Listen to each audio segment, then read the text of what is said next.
Hello all. This week we're going to be discussing Evil Dead Burn. Is it Return of the Deadites or is it just pure shite? Stick around to find out. Hello all, welcome to Middle Age Geeks. I am Phil, that is Daz, and this week, as I said, we're discussing Evil Dead Burn, the latest offering in the series. Before we go into specifics and get Daz's initial reaction, I'm just going to talk through a little bit about the movie and production budget, all that kind of jazz, and then we'll get into the main nitty gritty. So, after the loss of her husband, a woman seeks solace with her in-laws. After, as one by one they transform into Deadites, she comes to discover that the vows she took in life survive even in death. That's kind of a wank fucking synopsis. Fuck you, IMDb. This one is directed by Sebastian Vanacek. It's he also co-wrote the script as well, I believe, with Laurent Bernard. The cinematographer, Philip Lozano. And the main cast, we have Sohaila Yacoub Bazalis, Hunter Doohan as Joseph, Lucy-Anne Buchanan as Taya, and Tandy Wright as Susan, and a few others. Production budget, 20 million. And so far in this opening weekend, it's made back 41 already. So it's not too bad. It's safe. Yeah, I mean, it's horror. It's going to do well. So Daz, look, before I start getting into the specifics around camera work and performances and all that malarkey, what were your thoughts leaving this one? I was quite disappointed, I think, watching this. I thought it was a very stylish and gory piece of nonsense. There is great gore, and it's vicious and it's unnerving and unpleasant and ticks all those boxes if that's what you're kind of in for. Some excellent camera work and kind of set pieces, and I guess it's relentless as well. It's another positive. It doesn't let up. It just takes off and keeps going. I think it's just too long. And so the script was fucking shite. I know you're not expecting Oscar-worthy stuff in a movie like this, but there's just no connection to the characters at all. I just couldn't give a shit about any of them. It just seemed like it was kind of gore for gore's sake, and I got kind of bored towards the end. And I haven't seen the rebooted Evil Dead movies, if they've moved away from the first trilogy and stuff like that, but there was none of that kind of balance of that being really scary and really funny and that perfect tone and the perfect potent mix of that. This was just another subpar horror film for me. That's just, especially recently with some really great top tier horrors, and I'm new into my new found love for horrors goes so far as really good horrors. You can have a decent script and a really good horror film with gore and all that. We've seen loads of them, and this I thought was just script just really, really was shite and let it down completely for me. How about you? Yeah, I thought I would have been the one who was absolutely loving this one, but it's a lot of the same thoughts as you. I thought that it was shot incredibly. I thought really, visually, I thought it was amazing. You see some of the stylish camera work, as you mentioned, is great. I loved that kind of the one from the trailer, the overhead scene, that's almost it's like it's almost a one shot. I wish they had have made that into a complete one shot. Yeah. Right the way around, but before we're getting into the under the stairs or whatever it is, it would have been great if they kept that as a one shot, because it's such a cool scene. And there's some really gorgeous camera work, and I love that. But this for me just didn't feel like an Evil Dead movie. It's kind of like it's traded in that kind of classic, like you said, the chaotic or to quote Bruce Campbell, groovy kind of lore for this really grim, ultra serious family drama. There's always something to do, I think, in each movie around grief or loss or whatever. And that's just the way it is. But here, that's kind of just the backstory to it. But here they make it the main focus, of this person's abusive relationship. It's a person who's suffered for domestic violence and stuff, and they kind of that's what they really lead into. It's well, then make that movie. You don't. That's not an Evil Dead movie. This person dealing with the loss of their husband and the toxic in-laws and all this kind of stuff, and it doesn't. It technically does follow on from Evil Dead Rise. There is the link there, but you don't really need to have seen it to see this one. But it didn't have that signature spark that you're watching an Evil Dead movie. Mm. And I rewatched Evil Dead Rise recently because I knew we were doing this, and it's so much better. And I have a lot of issues with that movie, but I still think it has a lot of the campy, funny kind of moments, just some great comic relief from a little kid in it. Whereas in this, we've got the comic relief comes from that granny pretty much, and it's the same fucking joke over and over again, just like 4 times. Just like fuck, it wasn't funny in the first place, you know. That was kind of it was a bummer. Like for a move, as you mentioned, as in your for entry, the really practical and messy, wet kind of special effects horror stuff, they're great, and the whole franchise really commits to that, and I love that, and it really focuses on it. I think I mentioned to you when we were discussing yesterday how it reminded me of some of those 2000s French movies, like, that were, Gaspar Noé and stuff. Yeah. Really had that feel to it that just don't look away. You don't get to look away. And that's great. The problem is, and we'll get into it more in spoilers, but as we get into the culmination of the movie, it's so CGI heavy then, like that thing. So, and it just doesn't fit in with a lot of the lore. It messes with some of the lore as well. It starts adding in new rules as to what the Deadites can do and stuff, and that was disappointing, because then that the next movie is kind of, are they going to retcon and just forget all this extra shit? That's what I want to ask you, like in terms of the rules of what they do, which is fucking all over the place. They can float, they can boil water, they're telekinetic, they can walk on fucking walls like it was a fucking Spider-Man. But like, is that a thing in the recent trilogy? Like, even in the old ones, the Rise have that?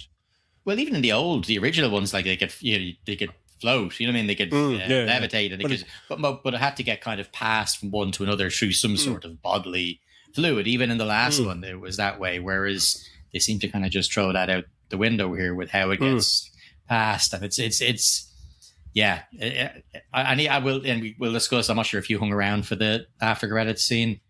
So the granny one, which kind of made no sense. Okay. Anyway. Okay, well, I'll discuss that one at the end, and how that even opens it up even more, which is weird. But like, we've kind of, we might as well just stick with that side of it, the story side of it. I don't feel we have characters here that are strong enough to carry a serious story. That's what you're trying to do, and they do make that really the main focus. It's, yes, there's the fucking Deadites, Evil Dead stuff that we all have come to love, but that's taking a back seat to the story. It's a bizarre choice for me. If you're trying to make it like a character driven movie, well then make that movie. You don't even have to have all the horror elements, and you don't, and you need to have better performers. And the lead in, I mean, people have said in reviews that they like the way, it kind of takes its time and sets things up. Like when you get there's obviously a pre-credit kind of sequence, but when you get to the main characters being introduced, and it's in this nightclub scene, and it's done so shoddily that I believe that Alice, when I was watching it, I thought that Alice and her husband, I thought they were the supporting characters, because they get a 20-second set up for their relationship. Oh, they're bickering, and they're giving presents, and they're annoyed at each other and stuff. And I thought the way it's shot, even, that it's obviously the other couple that it's going to follow them, but it's like, oh 100%. No, that was the whole setup for her relationship, and we're supposed to believe her grief and believe all this thing because they had one argument, and that's the setup for the whole fucking thing, because they do lean into that relationship and the serious relationship drama of it, and that's one of the main problems. And people will say, but it's a horror, it's an Evil Dead movie, whatever, but it's the fact that they do lean into it, and they do give you flashbacks of their relationship, and they try and tug on the heartstrings later on, towards the end of the movie as well, so they are going for that. But there's a 20-second setup for this. You're supposed to believe the relationship and the grief, and it's touching on as you were saying, domestic abuse and everything. And it's like a fucking flicker, like, oh, baba. And then, oh, no, he's dead. And you're supposed to believe all this stuff. And it's like, you didn't give us anything. There's nothing. There's not enough to invest in these characters at all. And you could not give a shit about anyone. They're not characters. They're just people acting like Deadites, which, fair play, they did that well. But there's nothing else. And they're asking you to invest in it, and you can't. And again, like you said, I agree with that. And there's not enough, if you're going to have a story in something so serious as that, we don't really get to find out how much of a dick the husband was until way later on in the movie. So at this, I'm asking myself the question while I'm watching it, but why are the families so hostile to this girl? Like, if she's this, it seems to be this loving, gorgeous French wife that he has, who, but they hate her, who support him the whole lot, and they hate her despite the fact that it's their son that's violent towards it. It just does. It's weird. It doesn't make any sense. And then they're doing the movie makers do our best to make her look maybe a little bit unlikable by say the way she dresses going to the wake or stuff like that. Just to she doesn't have a wedding. She doesn't have a wedding ring on. Yeah, just real little. But they don't explain anything behind it.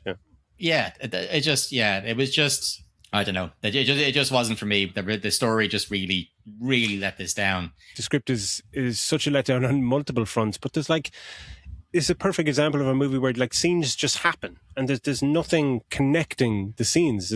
There seems like there's nothing after a scene or before a scene. Like there's a scene in a crematorium and there's a kill and a death scene or something like that, and the next thing people are just, oh, we're back in the house again. It's just like, but what happened?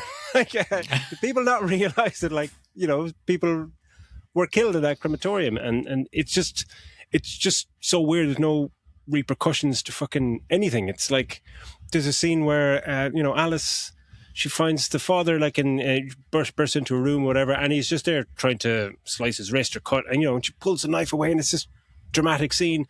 But then there's nothing after it. Then they just cut to other dinner table. Just like, what happened? She kind of go, what were you doing? What's wrong with you? There's no interaction. That's the interesting part. See you for dinner. And after I just left it. See you for dinner. I'm off to get changed. All the interesting parts are just the bits between the scenes that we don't fucking see. And that's all where their character development would happen, or you kind of care, or people would actually just have a conversation rather than just playing these kind of horror tropes. Yeah, fucking kind of nonsense. Yeah, I think that a lot of times when we watch these horror movies, we will say, okay, even if we're shitting on them, we're able to point out a standout cast member. Like, even 100%. No matter what it is, whether it's a great movie or a bad movie, we've got someone that stands out. Your one, what's it called? Suhaila Yaqub. She's competent enough, we could say she's probably the best within it, but no one else in it was not only like not great performances, and I'm sure maybe they are fine actors, I don't really know them, but none of them came in to claim the spotlight. They were all unlikable people, like right down to the ones that were supposed to be the good guys. Pretty much all of them were unlikable characters. I wasn't really rooting for anyone. And yeah, it's like I said, there is stuff I do like that what you call it, the French extremity or whatever they were called, that vibe that we had from the likes of Irreversible and stuff like that. Yeah, I like that they really went heavy on the violence. Don't look away from it. That was great, and some of it was excellent. But you can't just get away with having a really, really slick looking movie if you're missing the heart and the story and the characters of what is supposed to be Evil Dead, which is horror, but horror with fun into it, and interesting characters, because there are in the last movie, Evil Dead Rise, in Fede Alvarez's one, there are interesting characters and good actors as well. Like Jane Levy is in Evil Dead, Fede Alvarez's one, and she's fantastic in it. I don't know. I think like great, having the visuals and all the rest of it, fantastic. But there's just no fun to this one at all. Yeah, it just struck me as just one of those movies that kind of comes across as like, and this happens, and here's another scene that happens. Oh, here's a fight in a car. There's a cool sequence, and then you move on to the next one, and just like here's another scene where there's going to be a pen and an eardrum. There's so many moments that are like, this is really cool, but there's nothing connecting it, and that's not good enough, especially when it gets like just the last 5 minutes of this, which we'll probably get to. It is just it's so shit. It's just like, oh no, yeah, and why have you not ended? Yeah, and that's where it steers away really from those movies, as I said, like you're like Martyrs or Inside. You ever see Inside? No. Oh, great movie about a woman who like she's a pregnant woman trapped in her home, and like this woman's coming to cut a baby out of her and shit. It's nuts. But those movies kind of stay true to themselves the whole way through. Whereas this, as it gets towards the end, it's so CG heavy and so not even on the comedic end of it. It's just the convenience of it that they end up where she ends Mm. up and stuff. It's just, and where has he been? That character from what happens at the start. And the geography as well of when at this, as you mentioned, there's the kind of the bus stop at the nightclub is where we actually meet them, the main characters. He leaves there in a fuss, in a tiff, and he drives off. Now we see the inside of this club, but this is like a banging club. It's not like a hillbilly bar or anything. Like it's in the city, off, and it's real fancy looking club. Within 2 minutes, he's driving down the road, and he's in the forest because he's right by where the lake that we see at the start, which is also in Evil Dead Rise. Where he drives by that lake, and he's like, how did he get from the nightclub to the woods and the lake just there? Like, America is famously massive. Like, there's no way the city is that close to the fucking the middle of woods in the middle of nowhere. It was just wild. Yeah. But I also just didn't understand when there's kind of the rules of what they can do and all that, but how they die, like there's a moment this, and it's actually kind of cool scene with the father outside, and I don't know why he just stays outside the house for really long periods of the movie, but he like starts he's looking in the window and he kind of shoots himself in the head and doesn't kill him, and it's kind of a very eerie sequence, and shoots himself in the mouth and stuff, and you're going, Jesus Christ, like he's kind of just showcasing like he's how fucking mad he is and how he can't die. But then later on, he dies by a different where something different happens to his head, and just like, okay, so now you're dead. That just doesn't make sense. I just hate when you don't know what the fucking rules are. Just keep it fucking simple. Someone says, yeah, you got to chop their head off or whatever. Yeah, well, I mean, some of that again, some of that stuff is in the other Evil Dead movies. I mean, you remember, is it the second one where he has the girlfriend's decapitated head in a vice while she's talking to him?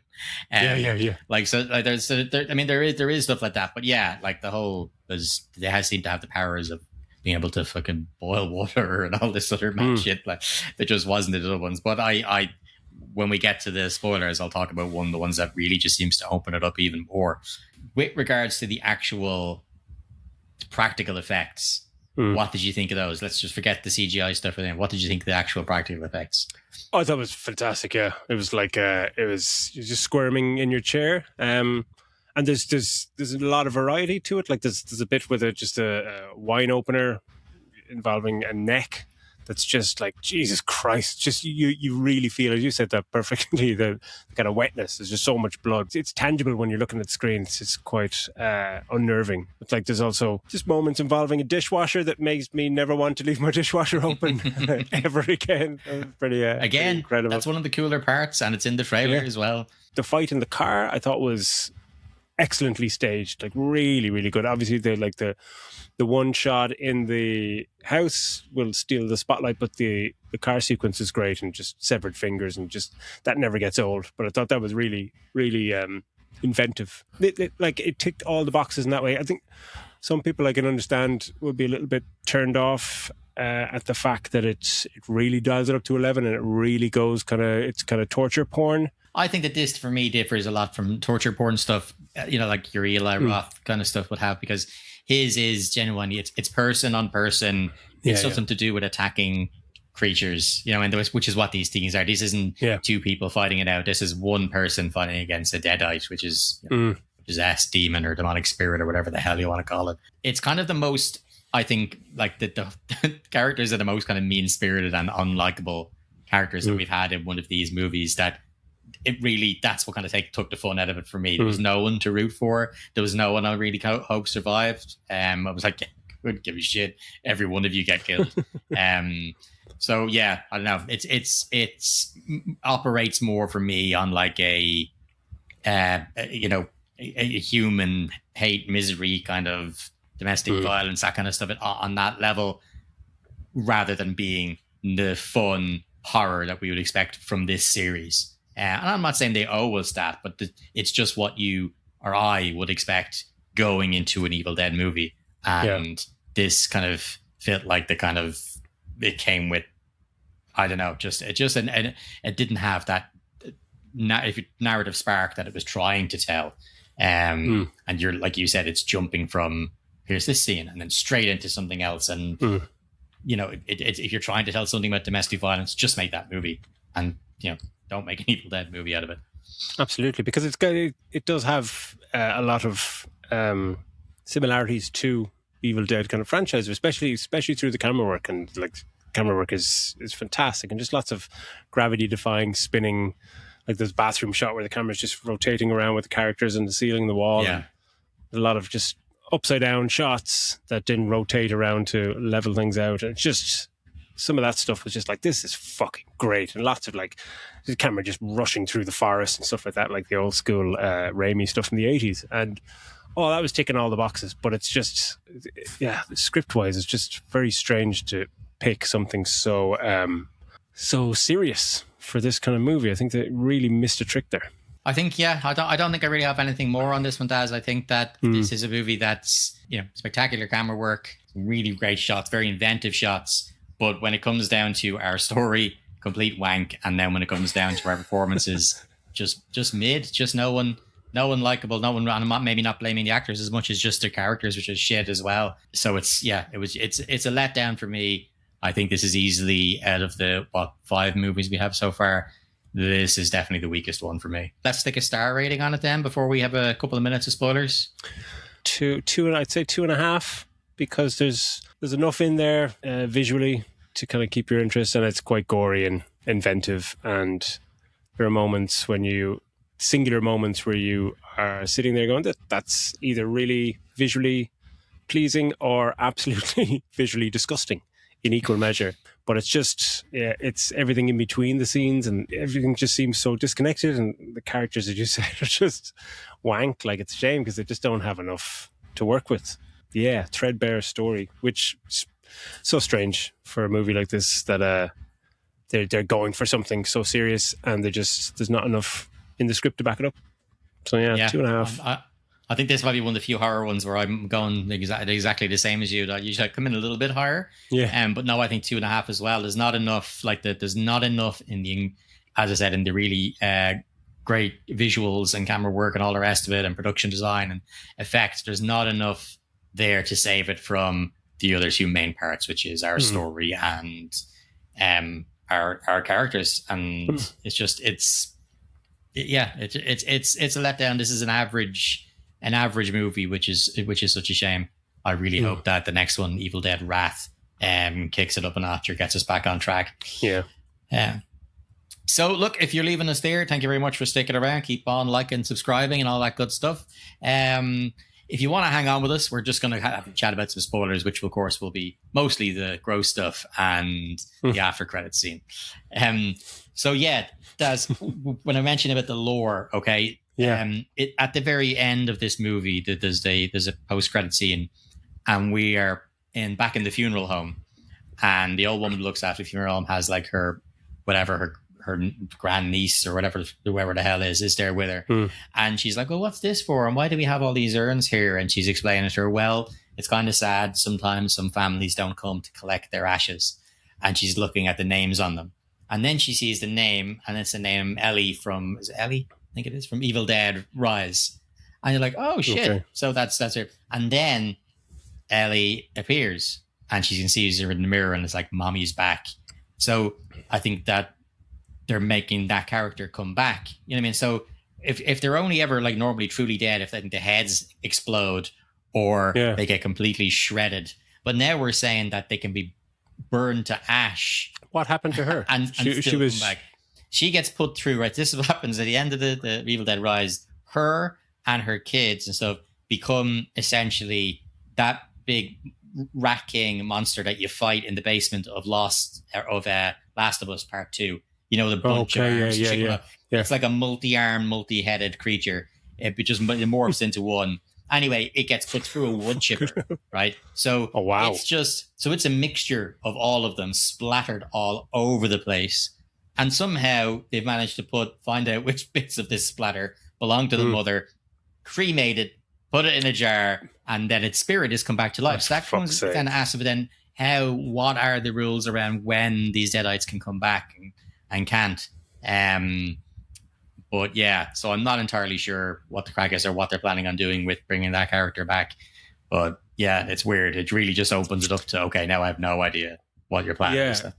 That's always just the most annoying thing, because like the best death in this is when he fucking mashes one's fucking head with a folded up chair, and that's the reason you come here. It's so over the top. I think it's actually the lid off the dishwasher or something, isn't it? Is it? Front off. It's something like that when he's just like plowing on the ground. Like, that is brilliant. Fantastic. And that you could have built so much around that being him just being so fucking crazy, like that he saw her walk into the fucking, or like he saw her got stabbed with the headrest from the car, and then she comes back into the fucking house, and it's just like, you know, a line or two, or just how the fuck do you kill these people? And then he does that, and that's her fucking dead. He's just like, now is she fucking dead? If he said something like that, it would have been like, that's fucking Evil Dead. There we fucking go. Because that's fantastic. It gross out. But then that just didn't work then when I was saying about the father outside and shooting himself. Just like, it's the fucking point. He just blew his brains out.